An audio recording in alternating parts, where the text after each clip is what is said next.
The most lethal lesson a child can internalize is the belief that affection and agony are inseparable. Once that ideology takes hold, the resulting psychological evolution is unpredictable. He possessed a charm and striking handsomeness that captivated women. A disarming smile masked his true nature, while his dark gaze projected warmth rather than an underlying threat. This deceptive magnetism made him exceptionally dangerous. By the time his target sensed the peril, escape was already an impossibility. His name was José Paz Bezerra. Long before the residents of São Paulo recognized the monster among them, before his crimes dominated the morning headlines and terrified commuters, he was a phantom, a silhouette stalking the urban sprawl. He discarded victims in desolate lots, bound, gagged, and subjected to horrific, unspeakable violations. These women remain mute witnesses to his depravity. This is his history, and be forewarned, the details are haunting.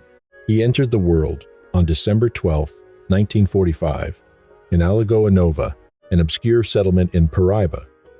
In the impoverished Northeast, you simply inherited your parents' destitution. His parents possessed nothing. His father, José Bolches Filho, suffered from a debilitating condition. It was more than a mere illness. The man had leprosy. In the rural Brazil of the 1940s, leprosy represented the slow, visible dissolution of the human frame. Nerve decay and necrotic lesions claimed his body. With no resources for professional care, the burden fell upon young José. While still a small child, far too young to grasp the gravity of illness, José tended to his father's sores, extracting putrid tissue. He performed these macabre tasks with his bare hands. Consider the psychological impact of a child facing such rot daily. He became desensitized to biological decay and the gruesome breakdown of the body sites that would shatter most adults. While he witnessed physical dissolution at home, another trauma was etching a permanent scar on his developing psyche. His mother, facing absolute poverty and a crippled husband, turned to sex work to ensure the family's survival. Such a reality is heavy for any child, yet she made no attempt to shield him from her profession. Men were brought into their home. Frequently, young José was either compelled to watch or simply unable to escape. Though specific details remain hazy, forensic psychiatrists later concluded that the emotional damage was both profound and irreversible. Following his father's death, the family migrated to a Rio de Janeiro favela, chasing a desperate hope for improvement. They encountered Severino, a stepfather who tolerated the mother's trade but focused his vitriol and resentment on the boy. Regular beatings followed. The situation escalated when Severino began inviting men home, forcing the family to witness the acts. Eventually, his mother fled the abuse. She settled with a man named Manuel. He wasn't violent, but he remained utterly indifferent to José. The boy was invisible. Every guardian in this child's life had failed, abused, or neglected him. He was a non-entity in his own world. Paternal illness turned him into a caretaker prematurely. His mother's survival choices stripped away every shred of his childhood. The revolving door of male strangers obliterated any lingering sense of security or domestic sanctuary. By the time he reached adolescence, the concept of a stable, healthy life was a foreign language he couldn't speak. Clinical studies later identified this era as the forge, where his predatory nature was tempered and sharpened. Experience, rather than instruction, taught him a chilling, distorted worldview. He viewed women as catalysts for chaos, shame, and vicarious brutality inflicted upon him. To him, love was synonymous with degradation. The human body was merely a vessel to be exploited and discarded. At age 10, he fled his home and vanished into the streets of Rio, selling confections at the Central Railway Terminal. Observers soon noticed a disturbing shift. This wasn't typical juvenile delinquency. It was something far more sinister. He engaged in compulsive self-mutilation. Reports indicate he once hammered nails into his own flesh. This wasn't accidental. He sought the sight of his own blood. He was only 10 years old. Forensic psychology identifies this as a lethal intersection of trauma and early psychopathy, a glaring, ignored red flag. But in a 1950s favela, a disturbed runaway was just another invisible child lost to the urban shadows. No one intervened. Adolescence brought a cycle of petty theft and stints within youth correctional facilities. Seeking either discipline or a clean slate at 18, he enlisted in the Brazilian military. The tenure was brief. Accusations of larceny led to a discharge. after which the public records go silent. A multi-year void follows in his history.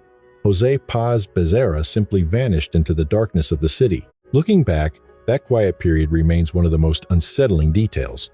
When he re-emerged in São Paulo during the late 1960s, he had undergone a profound transformation. Whatever darkness had been building inside him, the rage, the hatred, and the predatory compulsion, had finally broken its restraints. By 1970, São Paulo was a city struggling under its own massive expansion. Nearly 6 million people were compressed into a sprawling, chaotic landscape of gridlock, sweltering heat, and crushing poverty. It was the perfect city for a man to disappear, a place where a body in a vacant lot might go unnoticed for days. That is exactly where he discarded them. The terror began, or was at least first linked to him, on the evening of July 16, 1970. A 36-year-old educator named Yolanda Pacheco was simply attempting to return home. Standing on Augusta Street in the heart of São Paulo, she signaled for a taxi.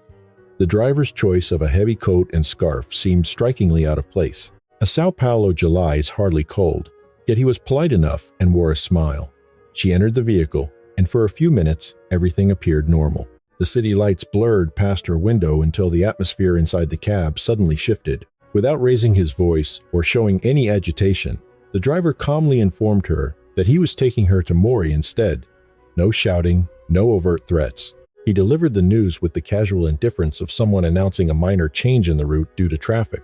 Yolanda recognized the danger immediately. She did not waste time pleading or asking questions. She grabbed the door handle, kicked it wide, and threw herself from the moving vehicle onto the hard pavement.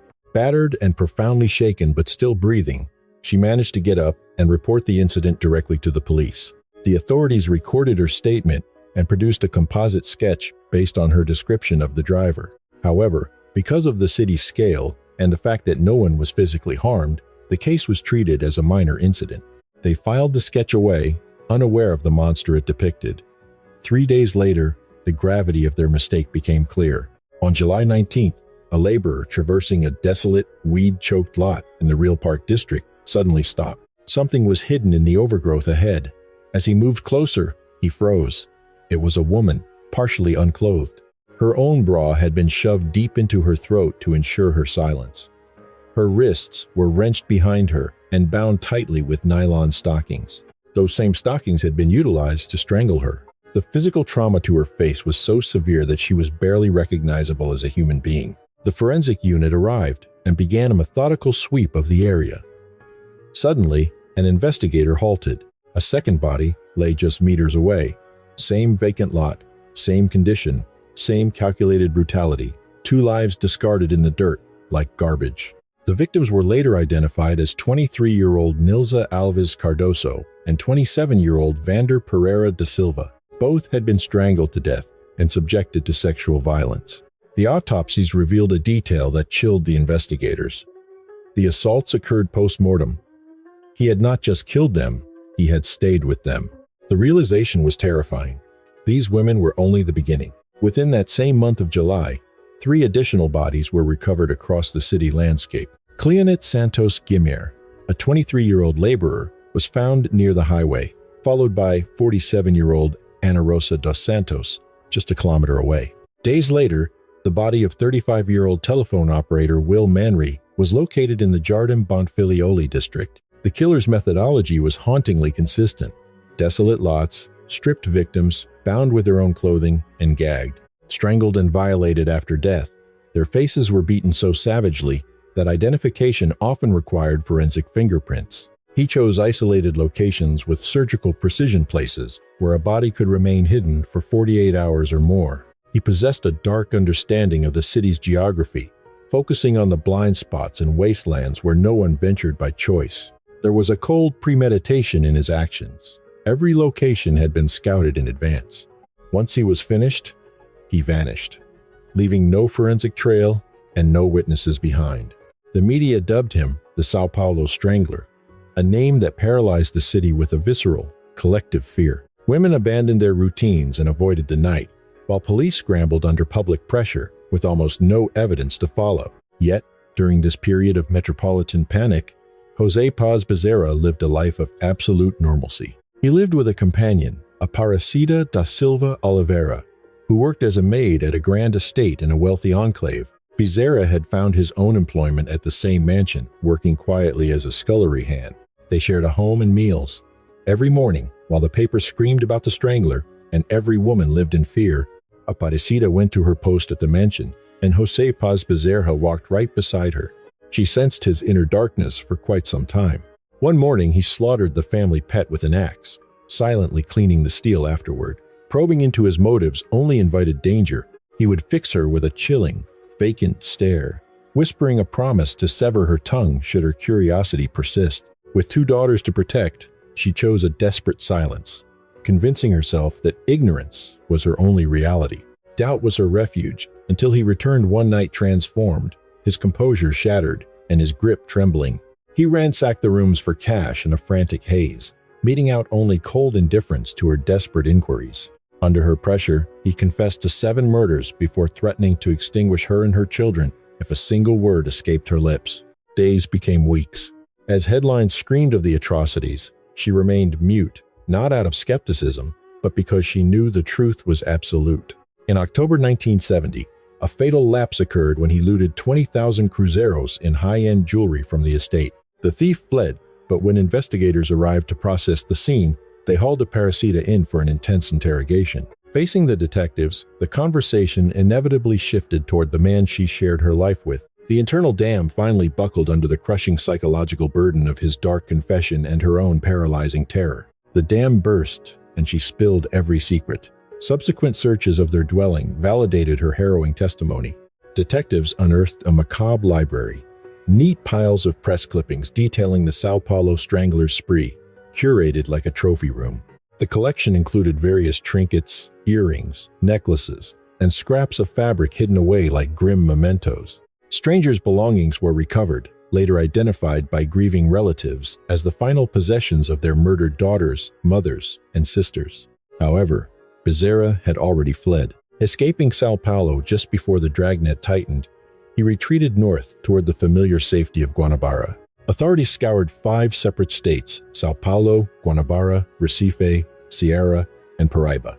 Yet the trail remained frustratingly cold. He became a ghost within the Brazilian hinterlands, hitchhiking with unsuspecting truckers and drifting through the landscape unseen. By November 1970, he surfaced in Belém, a humid Amazonian hub over 1,000 miles from his previous hunting grounds. In this remote sanctuary, his identity was erased. The regional papers ignored the sketches circulating in distant cities. He established a new life, securing employment and luring a fresh companion into his domestic orbit. The illusion of escape was fleeting. On December 23, 1970, just before Christmas, his darkness resurfaced. State police in Belém responded to a grim discovery at a naval radio station lot. 2 lifeless forms. One was 44-year-old educator Maria Teresa Maravong.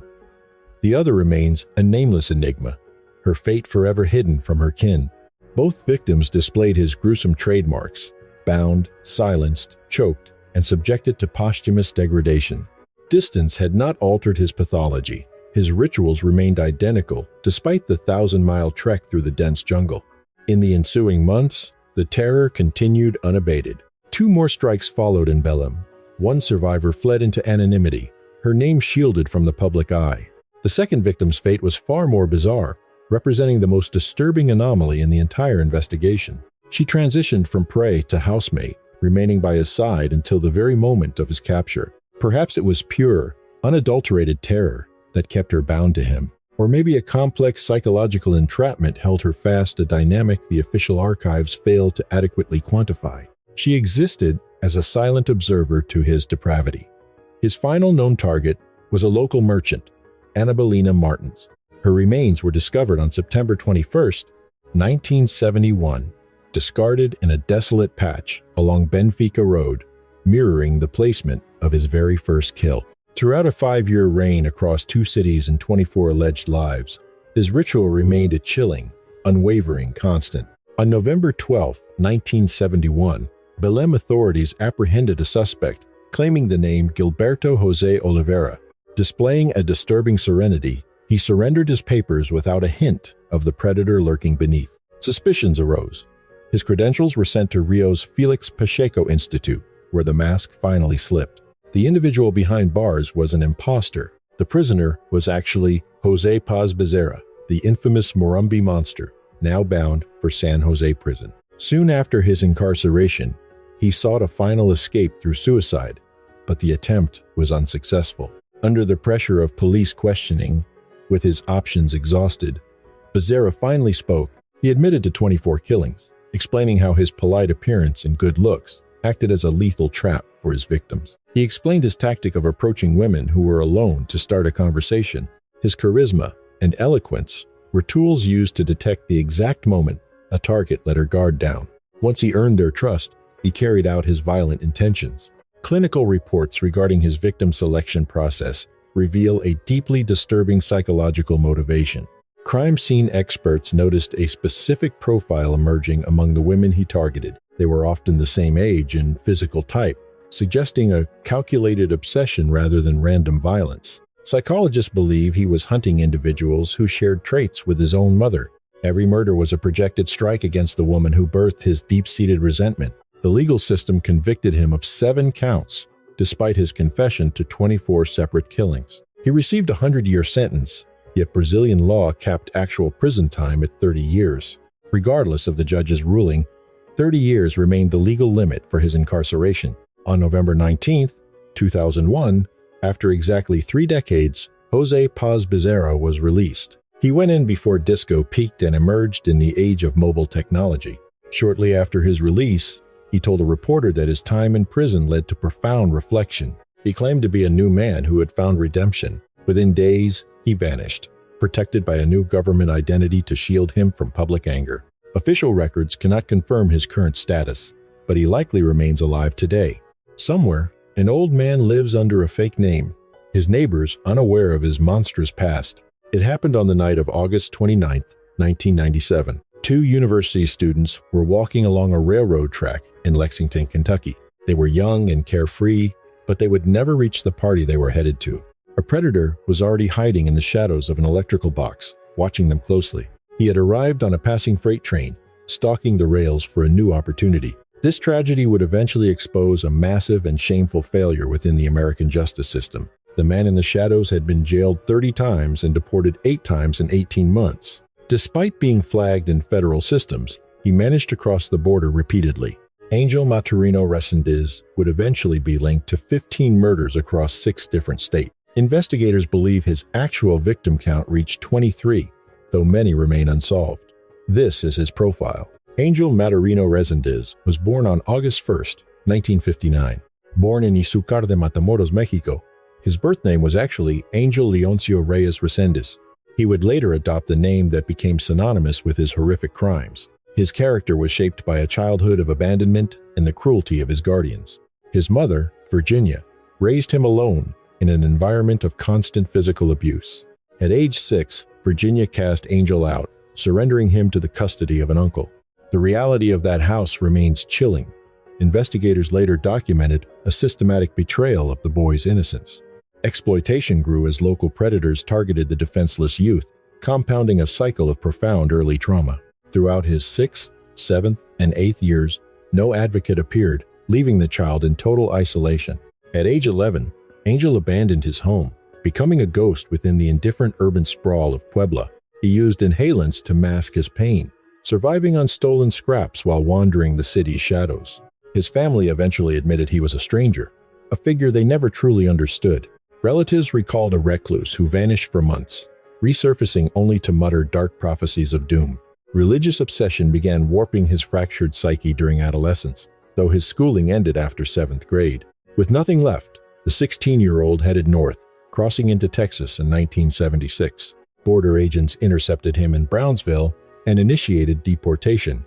Yet, he returned with a chilling, relentless persistence. 2 more captures followed that year. Each removal was merely a brief intermission before his next inevitable crossing attempt. Every rejection by the authorities only deepened his obsession. He had mastered a dark, cyclical rhythm of breach and capture. Eventually, he discovered the power of the freight lines. This realization would change the nature of his shadow existence. The American rail network is a staggering labyrinth, Over 140,000 miles of steel weaving through the heartland. These tracks snake through rural towns and past unlocked doors, where unsuspecting families sleep in the silence of the night. For a drifter with no assets and no permanent residence, the system offered total anonymity. Without a traceable identity, the trains were a dark blessing. He could vanish in Texas and surface in Kentucky 72 hours later. He became a phantom. In 1979, the 20-year-old was prowling Miami, hiding behind one of his many stolen identities. He breached the home of an 88-year-old man. The elderly resident stood his ground against the intruder. The assault was horrific, leaving the victim near death. He fled in the man's car, driven by a nameless, hollow ferocity. Justice eventually caught up, handing him a 20-year sentence. The heavy steel doors of the penitentiary finally slammed shut, but for a predator like Reséndiz, consequences were fleeting. They never seemed to truly take hold. He served only 5 years before his release and deportation. His mother observed a profound, dark shift in his psyche afterward. She later claimed he had been subjected to a brutal, systematic violation by other inmates while behind bars. This trauma added a new layer of ruin to his soul.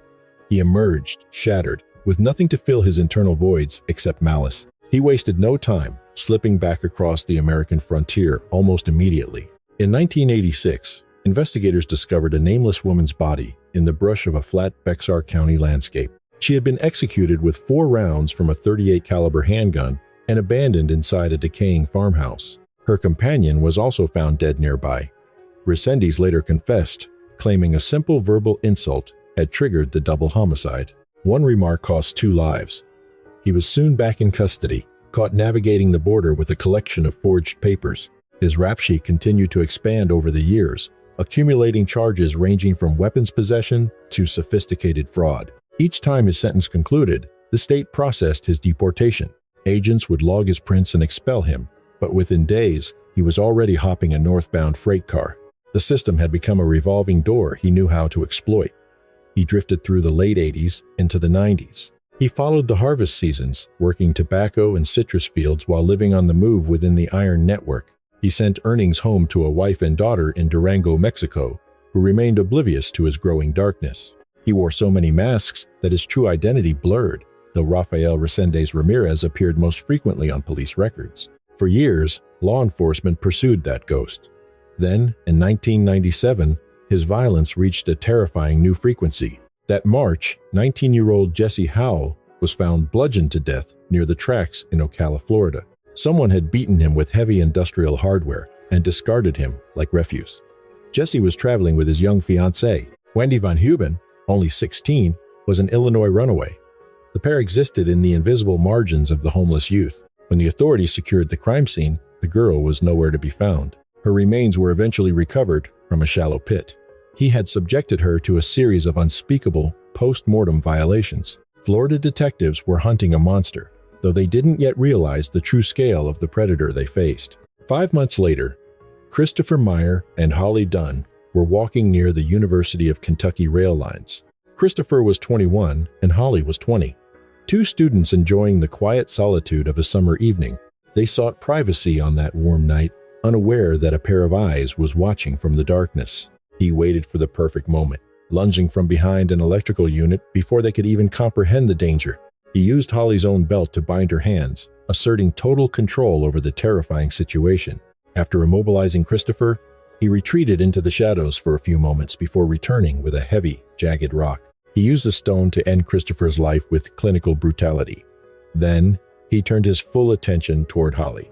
The ordeal Holly survived is almost beyond human description. He shattered her orbital bone with sickening, calculated force. Her jaw was crushed in the assault. He struck her face repeatedly with a heavy, blunt object. Violated and left for dead in a trackside ditch, she clung to life with one sandal gone and her world destroyed. Regaining consciousness, she couldn't tell if the shadow still lingered nearby. Uncertain if his eyes remained fixed on her, she forced herself upright regardless.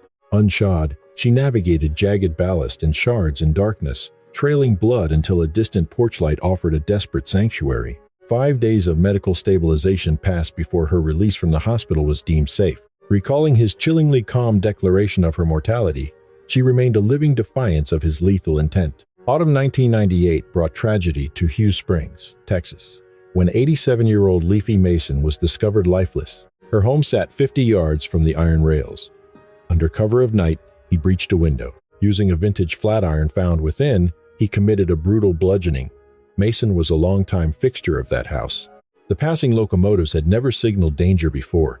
2 months later, the violence migrated to Georgia. In Carl, Georgia, 81-year-old Fanny Byers met a violent end near the tracks. Her sanctuary turned into a crime scene. A disturbing trend emerged, yet fragmented jurisdictional boundaries and siloed data kept investigators blind to the connection. The fragmented pieces of this lethal puzzle remained uncollected and misunderstood. 7 days post-Georgia, he reappeared in Texas. Dr. Claudia Benton, aged 39, became his next target. A respected Baylor researcher and devoted mother, she returned home that evening to an atmosphere of deceptive normalcy. He had entered through a window in the early hours, lingering in the shadows of her home. Detectives entering the residence the following morning encountered a scene of depravity that shaken even the most seasoned investigators. Following a stabbing, she was bludgeoned 19 times with a heavy statuette seized from her own living room. This specific hallmark, the utilization of household objects as lethal weapons, characterized his methodology. He traveled light, relying on observation and the opportunistic use of whatever was within reach. Be it a stray stone, a discarded sledgehammer, or a decorative iron, anything became a tool of destruction. Mundane household items were chillingly repurposed into the machinery of homicide. Recovering Benton's stolen vehicle in San Antonio, investigators lifted latent prints from the steering wheel that identified a suspect. Rafael Reséndiz Ramirez was named, yet the initial warrant signed 3 weeks later only specified burglary charges. Lacking sufficient forensic proof for homicide, the court limited the charge. By May 2, 1999, in Weimar, Texas, Reverend Norman Cernick and his wife Karen slept in their parsonage, situated precariously close to the railway corridor. After breaching the residence, he located a sledgehammer within a utility area. He ended their lives in their sleep, violating the wife in a sanctuary that should have offered ultimate protection. June 4, 1999, marked a dark escalation, even by his standards, claiming 2 separate victims. At dawn, he invaded the Houston home of Nomi Dominguez, a 26-year-old educator residing near the tracks. Armed with a pickaxe, he carried out a fatal assault before fleeing in her vehicle. He then traveled 90 miles to Fayette County, Texas, the bloodied tool still resting inside the stolen car. At a remote farmhouse near his previous crime scene, he encountered 73-year-old Josephine Convicker in her bedroom. Using the same implement from the morning's murder, he took her life, leaving the tool as a gruesome marker. Forensic teams eventually discovered 2 artifacts seemingly placed by the killer as intentional calling cards. A news clipping regarding the manhunt lay beside a miniature toy train. He then charted a course northward. In Gorham, Illinois, a residence positioned 100 yards from the rail line became his next target. 80-year-old George Morba was home when the intruder entered and delivered a fatal shot to his head. During the intrusion, Morba's daughter, Carolyn Frederick, arrived for a routine visit, unaware of the horror inside. Stepping inside, she was met with lethal violence and post-mortem desecration at the hands of the killer. Shrouding the victims in linens, he departed. Meanwhile, multi-state task forces were finally synthesizing the disparate evidence. The consistent thread, the railway proximity, and the sheer brutality of the blunt force trauma became undeniable. Small mementos and jewelry were pilfered, destined to be offerings for his family back in Mexico. Post-homicide, he would occupy the space, consuming the victim's food with a chilling sense of domesticity. He studied their identification cards, meticulously observing the faces and names of those he had just erased. By June 1999, as the body count rose, a pervasive terror paralyzed communities throughout the South. The FBI designated Angel Maturino Reséndiz a top 10 fugitive, offering $50,000 before raising the bounty to $125,000. His portrait saturated the media. Above, helicopters patrolled the iron rails, while authorities conducted meticulous car-by-car sweeps of every stationary train. Then, a singular, infuriating oversight surfaced. On June 1, 1999, Border Patrol agents in New Mexico apprehended a man attempting an illegal crossing. They processed his fingerprints through IDENT, the primary biometric database used for federal immigration tracking. His file appeared immediately, and the standard bureaucratic intake procedures began. Crucially, no homicide warrants triggered an alert. The Texas murder charges were never integrated into the immigration database. Interagency communication had utterly failed. These institutional silos remained impenetrable. They deported the man to Mexico, unaware he was actually the fugitive Reséndiz. Within 48 hours, he returned to American soil to kill again. Meanwhile, Texas Ranger Drew Carter began quietly cultivating trust with the suspect's relatives. His sister, Manuela, recognized the wanted posters and made contact, paralyzed by the realization of the monster her brother had become. Carter offered written guarantees of physical safety, consistent family access, and a full psychiatric assessment to secure a peaceful surrender. On July 12, 1999, Carter arrived at the El Paso border station, meeting Manuela and a local minister. A small, somber group of relatives gathered on the bridge spanning the gap between El Paso and Ciudad Juarez. Angel Maturino Reséndiz approached them on foot. Witnesses that day were struck by his unexpectedly diminutive and unassuming physical presence. He appeared lean and sinewy, his vacant, dark eyes betraying no emotion. Dressed in grime-stained denim, he reached out to shake the ranger's hand. The nation's most hunted man was finally caught. By the spring of 2000, his defense team argued he was legally insane. However, the statements Reséndiz gave to court psychiatrists were not the ramblings of a man confused by his own horrific actions. His reality was far more chilling. He claimed a dual nature, asserting he was part human and part celestial being. He believed himself a divine instrument, sent to purge the wicked, convinced that slaughtering sinners served to liberate their spirits to the afterlife. Operating as a self-appointed holy executioner, he measured strangers against a warped moral compass. Those found lacking were systematically eliminated. He remained convinced of his own immortality, arguing that a being of his spiritual stature could never truly perish. Prosecutors countered with a clinical, damning logic that stripped away his supernatural pretenses. This was a killer who concealed victims, scrubbed away evidence, and abandoned vehicles across various cities to systematically sever his trail. This wasn't the behavior of a delusional man, but rather a methodical predator desperate to avoid the consequences of his crimes. The jury reached a swift verdict, guilty, followed by a death sentence. He spent the next 6 years awaiting execution. A judge in Houston eventually determined he possessed the mental competency required for the state to carry out the sentence. Upon hearing the decision, Reséndiz merely restated his belief in his own eternal nature, claiming he would exist forever. On June 27, 2006, at the Huntsville unit in Texas, the man known as the Railway Killer was secured to the gurney. Survivors' families and his own kin watched from separate observation rooms. He acknowledged both groups with a steady gaze. Under the white linen, his feet twitched with nervous energy. He confessed that he had allowed a dark, diabolical influence to command his life. He pleaded for mercy from the families he had shattered, admitting that his victims were entirely undeserving of their violent ends. He concluded with 4 chillingly honest words: "I deserve my fate." George Benton, whose wife had been murdered, watched the light fade and later described the man as pure malevolence wearing a human mask. To Benton, he was a hollow entity devoid of empathy or any regard for the inherent value of a human life. One haunting detail remains. Following his capture, law enforcement traveled to his family home in Durango, Mexico. His mother and spouse surrendered various trinkets, rings, and necklaces stolen from the bedrooms of the people he had slaughtered. His wife had been wearing several of these blood-stained mementos, apparently never questioning their true origin. Perhaps she suspected the truth and chose silence. Some pieces had already been destroyed, their history erased in a furnace. The surviving items were returned to grieving families. Now, consider a different evening at 6:30. As a mother settles her children into bed, the residence feels safe and unremarkable, filled with the quiet rhythms of a normal household. Suddenly, an intruder enters and, without a word, releases an explosive device at the feet of a 9-year-old girl. This horror unfolded on April 10, 1979, in a quiet apartment complex in Lod, Israel. This was no random act. Theft was not the motive, nor was it the first time this shadowy figure had targeted that specific home.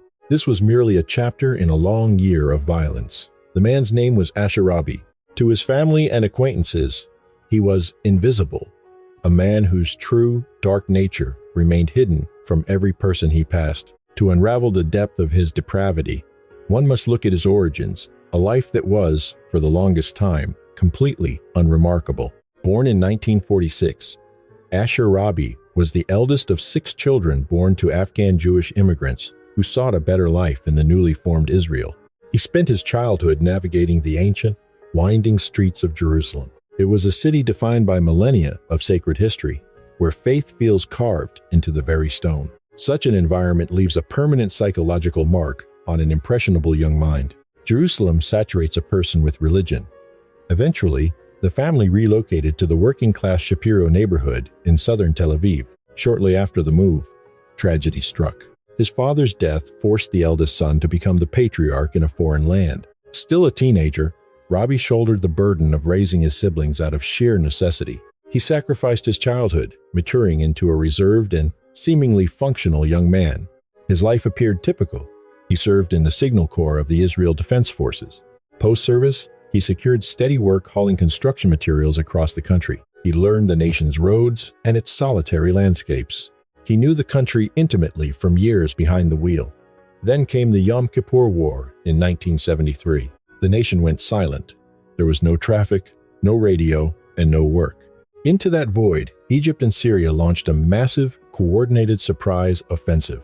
The ensuing conflict was savage, leaving Israel with trauma that far outweighed the casualty count. Rabi served as a reservist. What he witnessed during those weeks remains unrecorded. He returned a broken man. Following the war, Asher Rabi's life began to unravel. He abandoned his job and hygiene. Clad in tattered clothes, he withdrew into a social isolation that disturbed everyone who knew him. Neighbors watched him weeping in the streets at night for the lost holy temple of Jerusalem. He maintained Sabbath silence and drank only rainwater, believing the local supply was impure. He liquidated his truck and car. He donated the proceeds to seminaries and bought a Torah. He wasn't fueled by obvious rage. He was consumed by a religious mania so tight that reality had become secondary to his delusion. He didn't hate the world. He believed God chose him to purge it. A mid-70s attempt to run a grocery store collapsed within 3 months. By 1979, the 33-year-old lived alone in a decaying South Tel Aviv apartment. Hearing divine voices, he entered a clinic on Rothschild Boulevard on March 7, 1979. Dr. David Kogan was a veteran general practitioner and obstetrician well known in Tel Aviv. While not a public figure, he was certainly a recognized one. His history with controversial procedures and tax issues meant nothing to Asher Rabi. Rabi followed a mental command. Patients in the waiting room noticed his arrival immediately. They remembered his disheveled appearance and the way he muttered quietly to himself. He felt inherently off, yet no one felt the need to intervene. Rabi entered the office and sat down, remaining unnervingly still and silent. He waited with eerie resolve. Unsuspecting, the doctor leaned in to begin the examination. At the precise moment, Kogan leaned forward. Rabi pulled a concealed hatchet from his coat and struck the doctor's head with force. A single blow sufficed. Kogan collapsed instantly. Rabi stood up and adjusted his clothes. He walked back through the lobby, passing patients and staff without a word. He stepped onto Rothschild Boulevard into the sun, completely unnoticed by the public. He vanished into the city's noise. Hours later, Kogan's wife discovered the body. She found her husband lying lifelessly behind his own desk. The office was peaceful, save for the tragedy. Investigators were completely baffled. Detectives combed through medical files, searching for a disgruntled patient. Their working hypothesis suggested Kogan's murder stemmed from a failed termination procedure. Despite exhaustive questioning and chasing every available trail, the authorities repeatedly hit a dead end. With zero forensic evidence or credible eyewitness accounts, the trail lacked any suspect with a clear grievance. The investigation stalled, yet Rabi's campaign was far from over. His violent journey was merely beginning. 14 days prior to the Kogan slaying, he had moved in silence. Unnoticed by the world, he targeted the Badra residence in Lud. After forced entry, he unleashed a knife attack on multiple youngsters and their matriarch, Fatma. The assault proved non-lethal, compelling him to vanish into the shadows before his identity could be compromised. Although reported to the authorities, the incident remained strangely isolated, never linked by law enforcement to the physician's subsequent death. The night of April 10, 1979, set the stage for a predictable yet horrific escalation. Asher Rabi returned, his mind fixated on the Badra since his initial intrusion. He was intimately familiar with his targets. Understanding the home's interior, he traded his blade for a grenade and an Uzi submachine gun pilfered from a military base. He carried an ironclad belief that his impending actions were a divine mandate from the Almighty. At 6:30 p.m., he breached the residence once more. Inside, 37-year-old Abigail sat with her offspring. A peaceful moment shattered the instant he crossed the threshold. Wordlessly and with chilling precision, he released the safety pin and tossed the explosive into the heart of the living space. The detonation pulverized the structure, sending jagged debris and metal shards flying.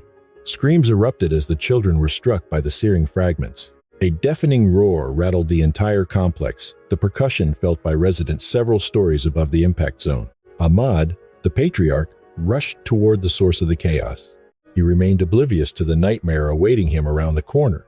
Anticipating a utility failure or a blaze, Ahmad instead confronted the reality of Asher Rabi standing amidst the ruins, armed with an automatic weapon. Rabi opened fire before comprehension could set in. Ahmad collapsed, his life extinguished, before he reached the ground. Though wounded and dazed, Abigail dragged herself toward her fallen spouse, only to be met by a hail of bullets. Despite her severe injuries, she clung to life as Rabi refocused his sights on the daughters, 17-year-old Mona and 9-year-old Marilyn. Both girls were executed. The only ones left alive were Ronit, Lillian, and an infant, barely 1 year old, who had been spared in a separate room. While Abigail pulled through, the lives of Ahmad, Mona, and Marilyn were over. In 1 minute, their sanctuary had been transformed into a literal theater of war. The blast sent residents flooding into the hallways to investigate the carnage. A pair of neighbors managed to intercept Rabi during his escape, but he brandished a second explosive, threatening them into submission. Retreating in fear, they watched him flee. Responding officers found a massacre beyond comprehension. 3 corpses and a crater in a residential building. Shrapnel-riddled survivors pointed to a lone suspect, a bearded individual in his 30s wearing traditional religious headgear. Detectives cast a wide net, questioning every soul in the vicinity. A local farmhand recalled a man in military fatigues lurking under a tree with a submachine gun, though the figure vanished upon discovery. The lead withered. As the heat of summer faded into the chill of November, Asher Rabi breached the perimeter of a Nablus monastery on the 30th of that month, 1979. Perched atop a sacred biblical spring, the monastery of Jacob's Well stands as a cornerstone of ancient Christendom. This hallowed ground, where Christ reportedly met the Samaritan woman, was overseen by the monastery's spiritual leader. Philoumenos Hasapis, a 66-year-old Greek Orthodox monk, had dedicated 46 years of service to this region. His life's work was rooted there, but he was not a stranger to Rabi, who had visited previously. Locals recalled the devout Jewish man who had earlier confronted Philoumenos with aggressive outbursts. He had claimed the site belonged to ancient Jewish heritage, dismissing Christian presence as illegitimate. At the time, he was dismissed as merely a religious zealot. However, Rabi's obsession had deepened. Scaling the wall at dusk, he stalked the grounds until he located the monk. The frail, elderly man was quietly proceeding toward the confessional for his nightly devotions. Rabi unleashed a grenade, tossing it directly at the unsuspecting cleric. The blast pulverized stone and choked the hallway with dust. Yet an unforeseen variable disrupted Rabi's grim design. Despite the carnage, Philoumenos clung to consciousness, battered and hemorrhaging within the wreckage. Miraculously surviving, the monk scrambled through the haze on pure adrenaline. Seeing his victim fleeing, Rabi shifted his strategy. Fearing a living witness to his crimes, he unsheathed an axe and began the pursuit. Crime scene investigators uncovered evidence of a calculated and brutal struggle. Philoumenos had desperately fought to survive. He had raised both arms to protect his skull from the impact. The axe struck repeatedly, severing a finger from each hand. He was shielding his face in a futile bid for life. The lethal blows eventually shattered his cranium. By the end, the 66-year-old cleric, who had spent 46 years in humble service, lay lifeless on the cold stone, just short of the confessional. His body was discovered with hands still raised in defense. Rabi fled, posing as a transient at a nearby military outpost. While he was treated in Tel Aviv, police raided the monastery and detained 8 individuals from a local refugee camp. Every suspect was interrogated. They all provided alibis and were freed. The murder of Father Philoumenos soon sparked an international outcry. Greece erupted in fury. As news spread, a dark and distorted narrative began to overshadow the facts. Reports alleged that radical settlers had tortured the monk before his death, claiming his hands were intentionally mutilated as a religious warning to drive Christians from the holy site. The sensationalized fiction outpaced the actual investigation. Years later, even with the true killer identified, these false accounts remained in religious journals and historical texts. By 2009, the Greek Orthodox Church had officially canonized him as a martyr. Many devoted followers still believe a version of his death that completely excludes the reality of Asher Rabi, but Rabi remained active and dangerous. In April 1982, he returned to the monastery at Jacob's Well. He hurled a grenade at a group of pilgrims. Though miraculously, no lives were lost that day. Rabi then spent 48 hours on Mount Gerizim, chanting the Torah aloud into the wind. On November 17, 1982, 3 years after the initial slaying, Asher Rabi returned for a third time. A monk spotted him scaling the wall, leading to his arrest. Detectives initially had no idea who they had caught. They saw only a disheveled, rambling man in his 30s who had been caught breaking and entering. It seemed routine until the suspect started talking, and his words chilled everyone in the room. He admitted to the 1979 murder and the recent explosive attack on the visitors. Under intense questioning, the list of his crimes grew longer. He detailed the Kogan homicide and the Badra family slaughter with the chilling calm of a man performing a duty. He claimed to be fulfilling a divine mandate to purge the world of perceived corruption. He had simply followed orders. Police were initially doubtful of such a bizarre confession. However, Rabi provided specific, verifiable evidence regarding the clinic, the monastery, the axe, and the Uzi. Every claim was confirmed. Yet, Asher Rabi would never stand before a judge. A psychiatric review found him mentally unfit, unable to comprehend the nature of his crimes or participate in a trial. A court ordered his commitment to a psychiatric hospital, and the murder charges were effectively dropped. The anticipated trial for the killing of Philoumenos never occurred. Under local law, all medical and psychiatric records for such patients remain strictly confidential. His subsequent treatment and potential release are not part of the public record then or now.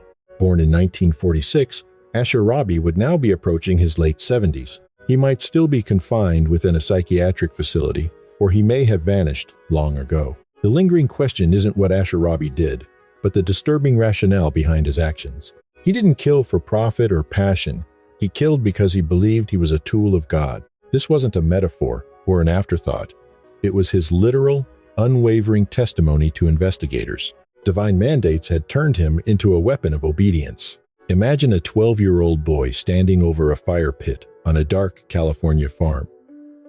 He is holding a human head. His uncle watches from the shadows, making the consequences of hesitation perfectly clear. The boy drops the head into the flames and later crushes the bone as he was instructed. By this point, the child had already learned the true cost of survival. Life at this ranch demanded absolute obedience, forbidding any inquiries or reflection regarding the unsettling nature of the labor involved. Young Sanford Clark had only reached 11 years of age when his kin ushered him onto these grounds. At 78, he died in Canada, having endured 67 years of the psychological weight such an upbringing creates.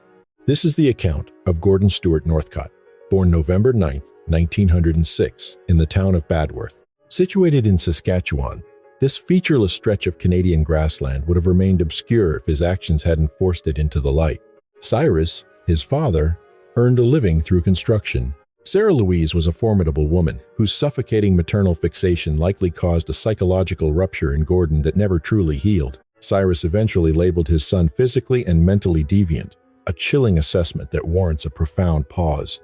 Consider the psychological chasm a parent must cross to categorize their own flesh and blood as fundamentally abnormal. Sarah enforced a feminine wardrobe upon Gordon until he reached 15 or 16 years of age. Surrounded by dolls and gowns, his youth suggests either malice or a pathological obsession she projected onto him, the truth remaining elusive. The resulting psychological trauma was undeniably permanent. Gordon later alleged that Cyrus victimized him at age 10, though these claims remain unsubstantiated by historical records. Evidence confirms a deep-seated generational rot. For instance, Gordon's uncle died behind bars while serving a life term for murder.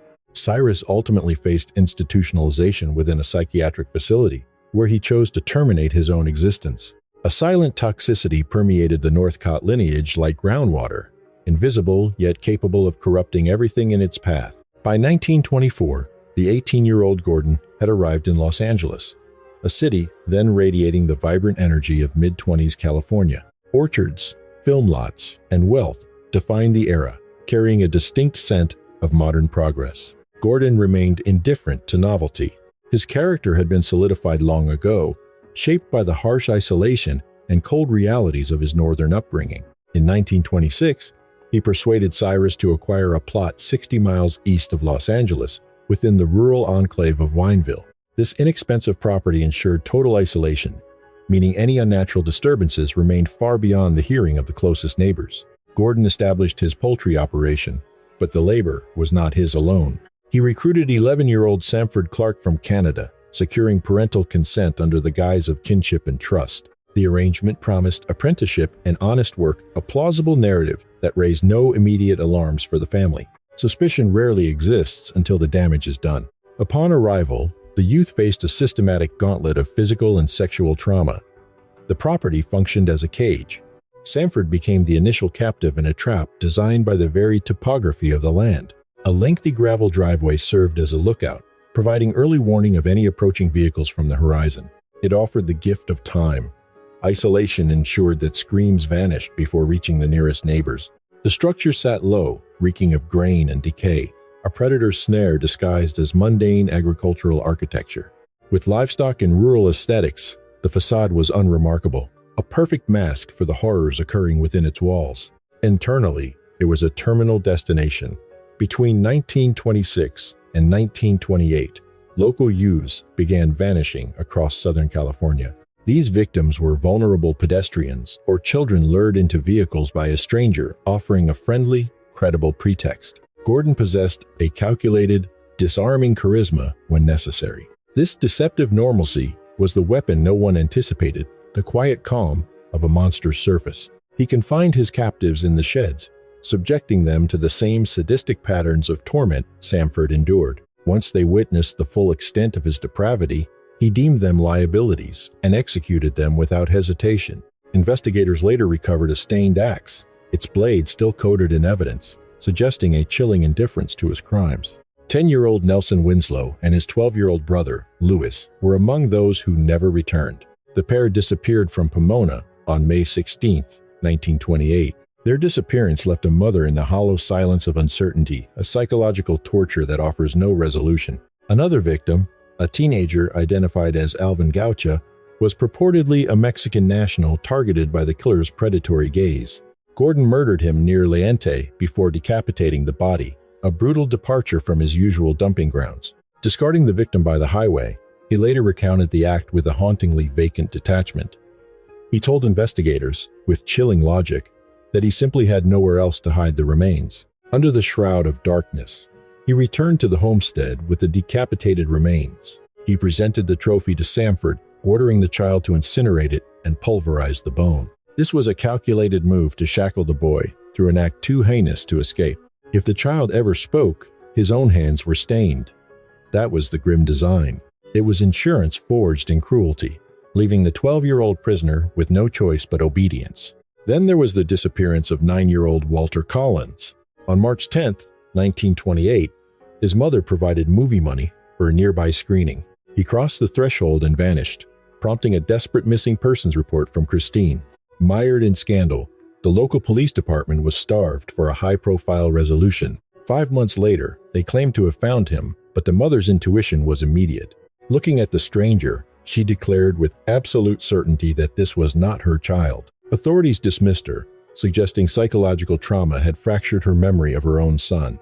When she persisted, the department forcibly institutionalized her to bury the inconvenient truth. They locked a grieving mother away simply because she refused to accept a fabrication. Though the imposter eventually confessed, the real Walter was already a ghost of the past. Sarah Louise, the mastermind's mother, later admitted to delivering the definitive, fatal strike. She had orchestrated a scenario where both boys were forced to assault the victim. This ensured a pact of silence, as accusing another meant admitting to one's own crimes. Her architecture of complicity was perfect, until a 19-year-old named Jesse Clark intervened. As Sanford's older sibling, she sensed a profound darkness emanating from the ranch. The long silence from her brother carried a weight she couldn't ignore any longer. In August 1928, she traveled from Canada to investigate the isolation of the ranch. During her visit, the boy whispered the gruesome details of the labor he was forced into. Gordon's subsequent attack on Jesse was a futile attempt to maintain control through violence. Once back in Canada, she provided authorities with a sworn account of the ranch's horrors. On August 31, 1928, federal agents arrived as the killer fled into the trees. From his hiding spot, he ordered the boy to obstruct the investigators at gunpoint. For 2 agonizing hours, the child stalled while the predator retreated into the wilderness. This distraction allowed Northcott to distance himself from the evidence of his atrocities.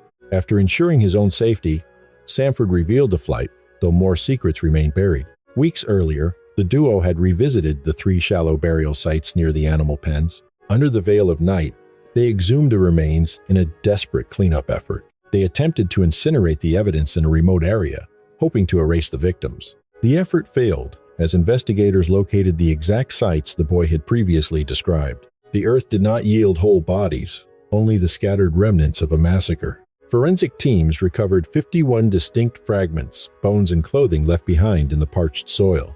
Though the bodies were reduced to ash, those 51 pieces provided a hauntingly clear testimony. These were the silent witnesses that spoke volumes about the violence committed there. Captured in September 1928, the 21-year-old was finally brought to justice in Canada.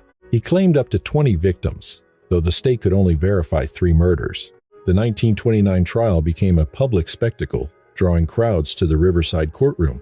The world watched as the details of the ranch and the lone witness emerged. On the stand, the defendant was a theatrical figure, oscillating between arrogance and self-pity. A conviction was reached on February 8th for the brutal slaying of 3 children. Sentenced shortly after, he faced the ultimate penalty for the lives he had extinguished. In court, his mother swore he was innocent, even as she admitted to killing Walter Collins herself. She made bizarre claims about Gordon's heritage, alleging he was the secret offspring of a British aristocrat.